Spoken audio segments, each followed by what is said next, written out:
Hello friends, home science with Vandana में आपका स्वागत है। फ्रेंड्स, आज हम बात करेंगे यहाँ पे इसका सक्रिय विसंक्रमीकरण कार्यक्रम, इसको हम कर चुके हैं। ये सक्रिय विसंक्रमीकरण कार्यक्रम जो है, ये पहला तो है इसके अंतर्गत आने वाला पहला राष्ट्रीय विसंक्रमीकरण कार्यक्रम। उसके बाद ये हम करवा चुके हैं, इसके पहले की क्लास में सब हो गया है, इसके पहले की क्लास में हो गया। उसके बाद ये हम यहाँ पे दूसरा देखिए, ये दूसरा है जो सक्रिय विसंक्रमीकरण कार्यक्रम है। इसका दूसरा WHO EPI विसंक्रमणी कार्यक्रम, मतलब WHO वर्ल्ड हेल्थ ऑर्गेनाइजेशन कार्यक्रम के कहने का मतलब ये इसके अंतर्गत आता है। WHO के अंतर्गत आने वाला ये है जो अभी तक हम लोग इसको देख चुके हैं। यहाँ तक हम इसको कर चुके हैं, ये कंप्लीट हो गया है। इसके पहले की क्लास में इसको हम कंप्लीट कर चुके हैं। ये यहाँ से जो दिया गया है ये WHO के अंतर्गत आने वाला है। यही हम लोग देखते हैं, ये विश्व के संदर्भ में है। तो ये क्या कहते हैं, जन्म के टाइम पे BCG मौखिक पोलियो, 6 सप्ताह में DPT, 10 सप्ताह में DPT मौखिक पोलियो, उसके बाद 14 सप्ताह में DPT मौखिक पोलियो, उसके बाद 9 माह में खसरा। तो यहाँ तक हम कंप्लीट कर चुके हैं। ये यहाँ तक हमारा हो गया है, सक्रिय विसंक्रमीकरण तक कंप्लीट हो गया है। और अब आज से जो क्लास होगी हमारी वो निष्क्रिय विसंक्रमीकरण नंबर दूसरा है, निष्क्रिय विसंक्रमीकरण। वहाँ पे सक्रिय विसंक्रमीकरण की बात की गई। सक्रिय विसंक्रमीकरण के अंतर्गत 2 पॉइंट आ रहे हैं, और यहाँ पे दूसरा हमारा निष्क्रिय विसंक्रमीकरण है, निष्क्रिय विसंक्रमीकरण। तो ये निष्क्रिय विसंक्रमीकरण के लिए इसमें थोड़ा सा हम बात करेंगे क्या है इसके अंतर्गत विसंक्रमीकरण में कौन कौन से पॉइंट आ रहे हैं, इस पर हम बात करेंगे। तो फ्रेंड्स, यहाँ से क्वेश्चन पूछा जाता है, इन सब जगह से क्वेश्चन बना हुआ है हर बार। तो आप इस टॉपिक से संबंधित, इस लेसन से संबंधित हम प्रश्न डाल चुके हैं। सारा टॉपिक वाइज इसका हम प्रैक्टिस सेट डाल चुके हैं, सारे प्रश्न हम दिखा चुके हैं, इसमें डाल चुके हैं। प्रैक्टिस सेट पूरा इसका पड़ा हुआ है। आप इसको वहाँ जाके हमारे प्लेलिस्ट में जाके देखिएगा। इन सब लेसन का हम प्रैक्टिस सेट डाल चुके हैं, तो आप प्रैक्टिस सेट ज़रूर देखिएगा कैसे क्वेश्चन बना हुआ है। अब हम बात कर रहे हैं कि निष्क्रिय विसंक्रमीकरण के अंतर्गत आने वाला कौन कौन से आ रहा है। निष्क्रिय विसंक्रमीकरण के लिए 3 प्रकार के उपक्रम औषधियाँ आवश्यक हैं। पहला, सामान्य मानव इम्यूनोग्लोबिन, नॉर्मल ह्यूमन इम्यूनोग्लोबिन। दूसरा, विशिष्ट अति प्रतिरक्षात्मक मानव इम्यूनोग्लोबिन, विशिष्ट अति प्रतिरक्षात्मक है। उसके बाद बात करेंगे हम तीसरे नंबर का क्या है। तीसरे नंबर का ये देखिए आप, यहाँ से क्वेश्चन पूछा गया है, बनता है क्वेश्चन। तीसरे नंबर पे एंटीसीरा या एंटीटॉक्सिन, एंटीसीरा या एंटीटॉक्सिन। निष्क्रिय विसंक्रमीकरण एक लघु अवधि वाला युक्ति है।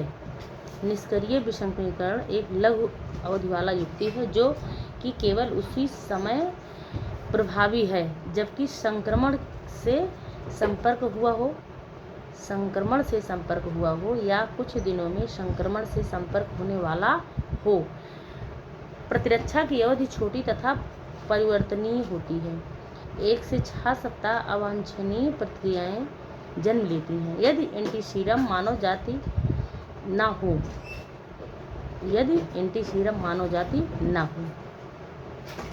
उसके बाद निष्क्रिय विसंक्रमीकरण का बड़े पैमाने पर नियंत्रण में सीमित महत्व है। वह विशेष परिस्थितियों में उन व्यक्तियों को देना चाहिए जिनका विसंक्रमीकरण नहीं हुआ है। उन व्यक्तियों को देना चाहिए जिनका विसंक्रमीकरण नहीं हुआ है। वह विशेष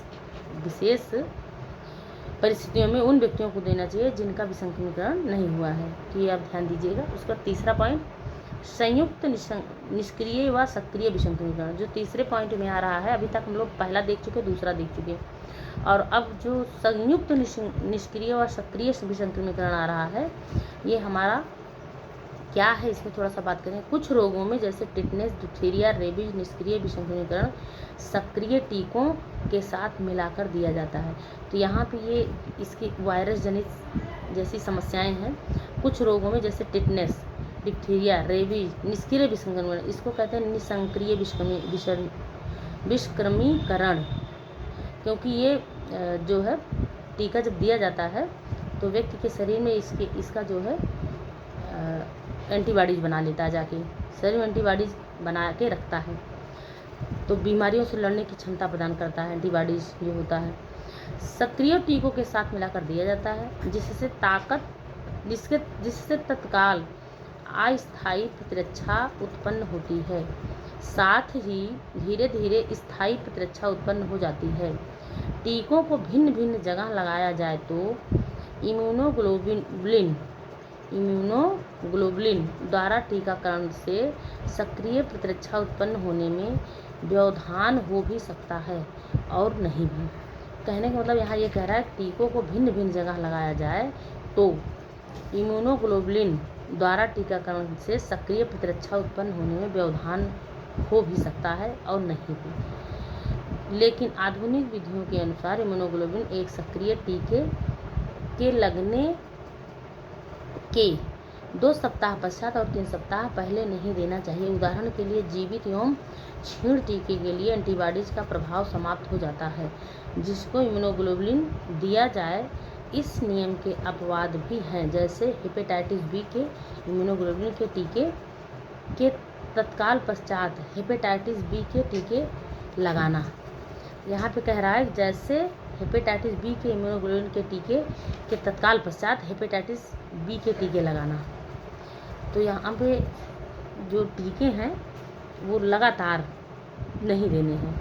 यहाँ पे बताया गया है कि जैसे हेपेटाइटिस बी के इम्यूनोग्लोबुलिन के टीके के तत्काल पश्चात हेपेटाइटिस बी के टीके का लगाना।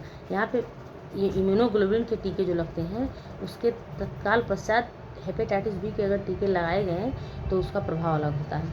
अब यहाँ पे रासायनिक रोग रोधक की बात करेंगे। रासायनिक रोग रोधक क्या है?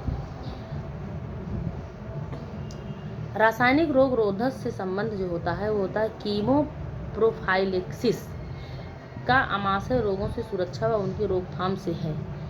कीमोप्रोफाइलेक्सिस का आशय रोगों से सुरक्षा व उनकी रोकथाम से है। या आकस्मिक रोग रोधन या चिकित्सीय रोग रोधन दोनों ही प्रकार की हो सकती हैं। पहला कौन सा है? आकस्मिक रोग रोधन आकस्मिक आने वाले कारक को शीघ्र ही निकाल देने के द्वारा संक्रमण से पूर्ण सुरक्षा करना। आकस्मिक रोग रोधन आकस्मिक आने वाले कारक को शीघ्र ही निकाल देने के द्वारा संक्रमण से पूर्ण सुरक्षा करना। मतलब यहाँ पे जो बात कही गई है रासायनिक रोग रोधक जो होते हैं इसमें जो पहला है वो आकस्मिक रोग रोधन और आकस्मिक आने वाले कारक को। जैसे आकस्मिक रोग रोधन ऐसा होता है कि जो शरीर में प्रवेश किया रहता है और अचानक जो आकस्मिक आने वाले कारक हों शीघ्र ही निकाल देते हैं। संक्रमण कहने मतलब प्रवेश करते हैं पर वो अपना प्रकोप नहीं दिखा पाते। संक्रमण प्रवेश करेंगे पर उनका कोई असर नहीं होगा, इससे संबंध ये रखता है। दूसरे नंबर पर क्या है? चिकित्सा द्वारा रोग रोधन चिकित्सीय लक्षणों द्वारा रोकथाम से संभव है। इसका मतलब संक्रमण को दूर करना नहीं है। दूसरे नंबर का जो है चिकित्सीय द्वारा रोग रोधन चिकित्सीय लक्षणों द्वारा रोकथाम से संभव है। इसका मतलब संक्रमण को दूर करना नहीं है। रासायनिक रोग रोधन के लक्षण निम्नलिखित सारणी में दिए गए हैं। तो यहाँ पे थोड़ा सा हम सारणी की बात करेंगे। ये देखिए थोड़ा सा हम सारणी की बात करेंगे। तो यहाँ पे ये इसका चार्ट दिया गया है। रासायनिक रोग रोधन के लक्षण दिया गया है। रासायनिक रोग रोधन के लक्षण की अगर हम बात करें तो यहाँ पे दिया रोग दिया है। रोग में ये हैजा कंजक्टाइवाइटिस आँख का प्रदाह, इसको कहते हैं कंजक्टिवाइटिस को आँख का प्रदाह भी कहते हैं। बैक्टीरिया द्वारा होता है ये। उसके बाद डिप्थीरिया इन्फ्लुएंजा, ये इतना दिया गया है। थोड़ा सा यहाँ भी बात करेंगे। टेट्रासाइक्लिन या फ्यूराजोलिडान घरेलू संपर्क के लिए। ये रासायनिक रोग रोधन जो होते हैं ये होते हैं, इनका नाम यही है। एरिथ्रोमाइसिन आँखों का ऑइंटमेंट के लिए, मतलब ये एरिथ्रोमाइसिन जो होता है आँखों के लिए होता है। उसके बाद यहाँ पे जो ये है वायरस द्वारा संक्रमित प्रदाह पर अप्रभावित, यानी मतलब ये सारी दवाएं हैं, ये दोनों दवाएं ये वायरस द्वारा संक्रमित प्रदाह पर अप्रभावित होते हैं। उसके बाद अब हम बात करेंगे ये वाला पार्ट जो है ये डिप्थीरिया इन्फ्लुएंजा। डिप्थीरिया इन्फ्लुएंजा जो है ये इराइथ्रोमाइसिन टीके की पहली खुराक। उसके बाद एमांटिन इमांटीडिन टाइप ए के लिए प्रभावी। इमांटीडिन टाइप ए के लिए प्रभावी। उसके बाद दीर्घकालिक रोग से ग्रसित व्यक्ति के लिए, ये जो होता है दीर्घकालिक व्यक्ति से प्रभावित जो होते हैं, ग्रसित होते हैं, उनके लिए है। उसके बाद अब हम यहाँ बात करेंगे आगे डीपीटी। ये देखिए, आज तो ये क्लास समाप्त हो जाएगी, थोड़ा सा और बच रहा है, तो इसको हम कंप्लीट ही कर लेते हैं फटाफट, कम टाइम में अच्छा मैटर। आगे डीपीटी पोलियो, हैजा, टाइफाइड तथा हेपेटाइटिस बी के विसंक्रमीकरण के विषय में अलग अलग वर्णन किया गया है। तो यहाँ पे जो डीपीटी और डीपीटी, इन सब के बारे में,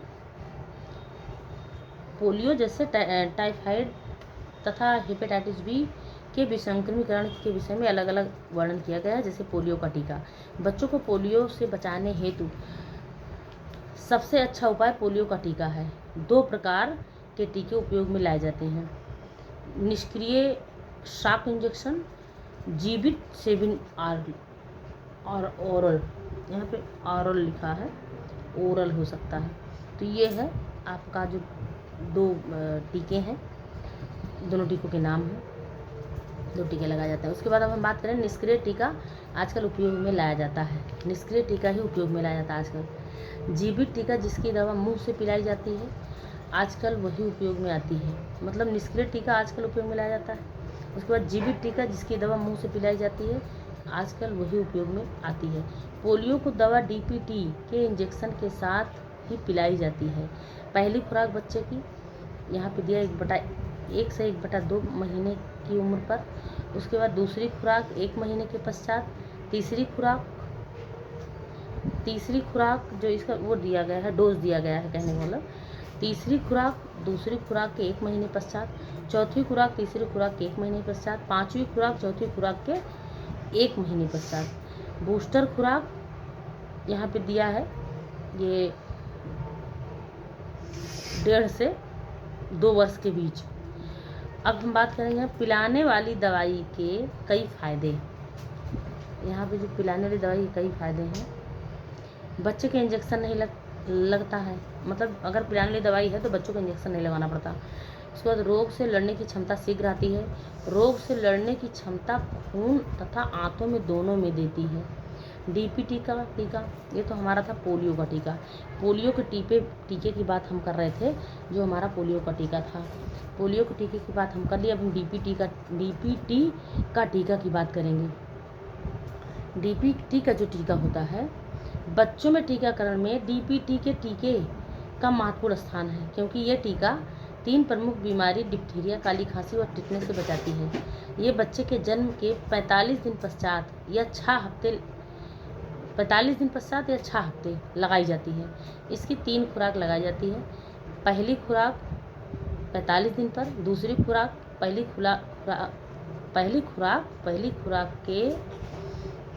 खुराक पहली के 1 महीने पश्चात, तीसरी खुराक दूसरी के 1 महीने पश्चात। बूस्टर खुराक 2 लगती है, पहली 1.5 से 2 वर्ष तक, दूसरी 5 साल, यहाँ तक है। आप इसको देख लीजिए अच्छे से। ये है यहाँ पे जो ये दिया गया है कि डीपीटी का टीका, बच्चों के टीकाकरण में डीपीटी के टीके का महत्वपूर्ण स्थान है, क्योंकि ये टीका 3 प्रमुख बीमारी डिप्थीरिया, काली खांसी और टिटनेस से बचाती है। यहाँ से क्वेश्चन पूछा था, डीपीटी का टीका या डीपीटी है तो डिप्थीरिया, पार्टूसिस और टिटनेस, तीनों का नाम दिया रहता है। डिप्थीरिया, पार्टूसिस और टिटनेस। इसी पार्टूसिस को, डिप्थीरिया जो होता है वो काली खांसी, ये है ना डिप्थीरिया, काली खांसी और टिटनेस, डिप्थीरिया। उसके बाद डीपीटी, पार्टूसिस, डिप्थीरिया को कहते हैं, एक गले में काली झिल्ली बन जाती है डिप्थीरिया में। उसके बाद काली खांसी आती है, कुकुर खांसी भी बोलते हैं काली खांसी। उसके बाद ये टिटनेस। डी से डिप्थीरिया, पी से पार्टूसिस, पार्टूसिस में काली खांसी आती है। और उसके बाद टी से टिटनेस से बचाती है। बच्चे के जन्म के 45 दिन पश्चात या 6 हफ्ते बाद लगाई जाती है। इसकी 3 खुराक लगाई जाती है। पहली खुराक 45 दिन पर, दूसरी खुराक पहले के 1 महीने पश्चात, तीसरी खुराक दूसरी खुराक 1 महीने पश्चात, बूस्टर खुराक 2 लगती है। पहली 1.5 से 2 वर्ष तक, दूसरी 5 साल पर। इस टीके के लगने के पश्चात आमतौर पर बच्चों को ज्वर हो जाता है, जो कि 1 से 2 दिन तक रहता है। ये टीका लगने के बाद बुखार जैसी स्थिति बन जाती है बच्चों की, और ये 1 से 2 दिन तक समस्या बनी रहती है।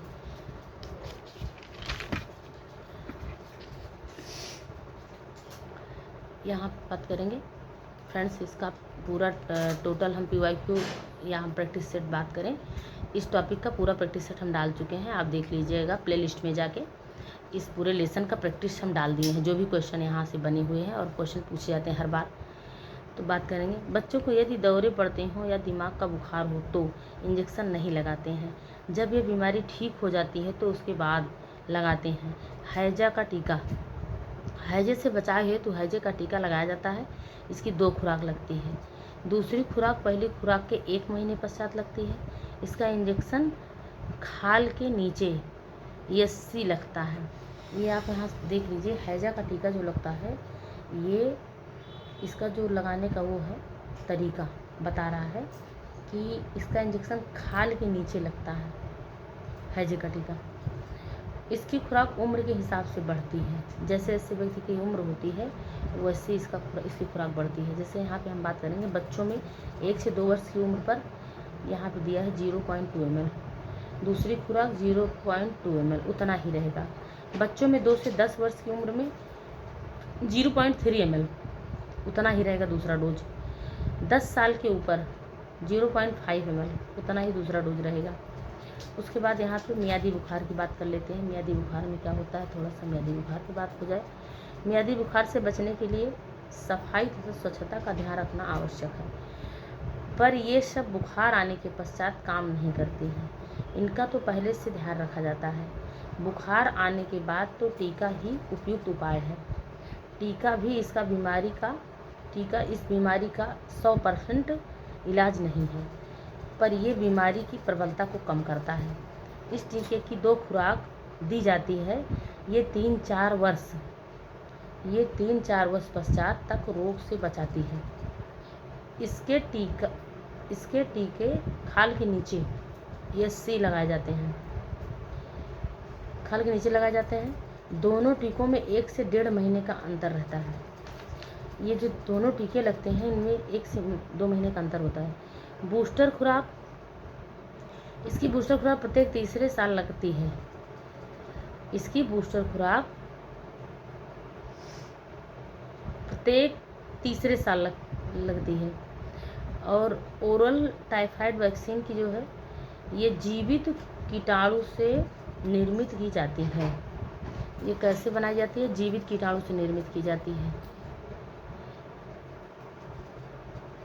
जीवित कीटाणु से निर्मित की जाती है। ये टैजला के नाम से जानी जाती है। यहाँ पे ये देखिए, आपको एक नया पॉइंट, नया नाम मिल गया।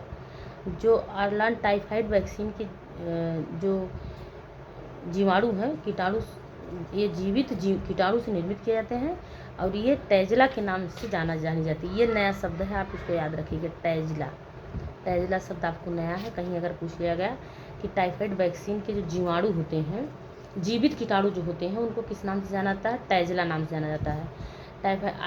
ओरल टाइफाइड वैक्सीन ये जीवित कीटाणु से निर्मित की जाती हैं, और ये टैजला के नाम से जाना जाता है। तो ये टैजला के नाम से शब्द अगर आएगा तो आप जानिएगा। ये फ्रेंड्स बहुत इम्पॉर्टेंट पॉइंट है। ये कैप्सूल होता है जो पहले, तीसरे और 5वें दिन खाया जाता है। इससे बचाव कैप्सूल के खाने के 15 दिन पश्चात आता है। इससे बचाव जब होता है वो 15 दिन बीतने के बाद ही होता है, और 3 वर्ष तक रहता है। मतलब 15 दिन बाद इसका शुरू होता है असर, और ये 3 वर्ष तक रहता है। 3 वर्ष तक ये काम करता है।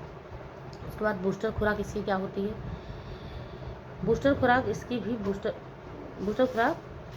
बूस्टर खुराक तीसरे वर्ष लगाई जाती है। हेपेटाइटिस बी वैक्सीन की बात कर लेंगे अब हम थोड़ा सा। हेपेटाइटिस बी वैक्सीन की 3 खुराक दी जाती है। पहली खुराक 1 ml, दूसरी खुराक 1 ml, पहली खुराक के 1 महीने पश्चात। यहाँ पे टाइम पीरियड दिया गया है, मात्रा तो एक ही सेम ही है, आप इसको मात्रा सेम समझिए, पर ये दिया गया पहली खुराक के 1 महीने पश्चात, पहली खुराक के 6 महीने पश्चात। ये आप ध्यान दीजिएगा, यहाँ पे यही सारे से क्वेश्चन पूछता है कि मतलब टाइम पूछता है कब दिया जाता है। यहाँ पे मात्रा नहीं पूछेगा, कोई मात्रा में सेम है। तीसरी खुराक भी वही रहेगी, ये तीसरी खुराक में पहली खुराक के 6 महीने पश्चात। ये तीनों खुराक बीमारी से 3 से 5 साल तक बचाती हैं। बूस्टर खुराक 3 से 5 वर्ष के पश्चात देनी चाहिए। आजकल हेपेटाइटिस बी वैक्सीन को भी दी जाती है। 10 वर्ष से नीचे आयु के बच्चों को अभी 10 वर्ष से नीचे आयु के बच्चों को आधी खुराक इसी समय का अंतराल से दी जाती है। अब बात करेंगे हेपेटाइटिस बी इम्यूनोग्लोबुलिन, थोड़ा सा और बचा हुआ है, उसके बाद ये ख़त्म हो गया। Hepatitis B immunoglobulin.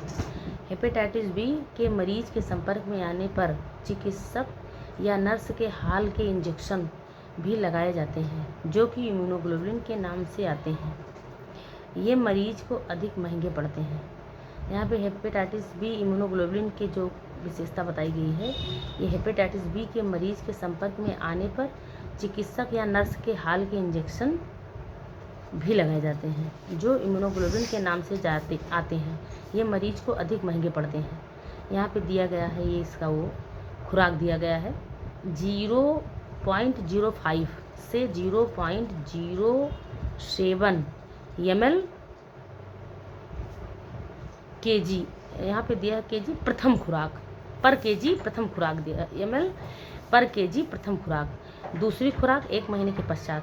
तो फ्रेंड्स, ये हमारा था जो हम अभी सक्रिय विसंक्रमीकरण तो पहले देख चुके थे। आज जो हम निष्क्रिय विसंक्रमीकरण के लिए बात किए हैं, ये सारा था। उसके बाद इसी में हम हैजा का टीका देख लिए, मियादी बुखार का देख लिए, बूस्टर खुराक देख लिए। उसके बाद ये हमारा हेपेटाइटिस बी था। तो इतनी सारी बातें हम यहाँ देख लिए। इसमें जो पूछा था वो टाइम पूछा जाता है, ज़्यादातर टाइम भी क्वेश्चन बनते हैं। तो यहाँ पे जो है ये आप देख सकते हैं, क्वेश्चन जो बना हुआ है हम आपको दिखा दे रहे हैं। क्वेश्चन जो बहुविकल्पीय यहाँ से पूछा गया है, ये सारे क्वेश्चन आए हुए हैं।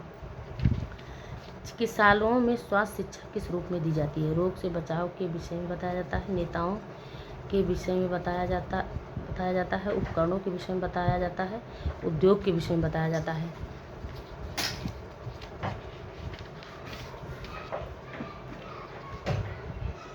तो यहाँ पे आप देख सकते हैं सारे बहुत सारे ऐसे क्वेश्चन हैं, इन सबको हम प्रैक्टिस सेट में डाल दिए हैं। हमारे चैनल पे जाके आप प्लेलिस्ट पे देख लीजिएगा। तो फ्रेंड्स, आज के लिए इतना ही। हमारे चैनल को सब्सक्राइब कीजिएगा, वीडियो को लाइक कीजिएगा। धन्यवाद फ्रेंड्स।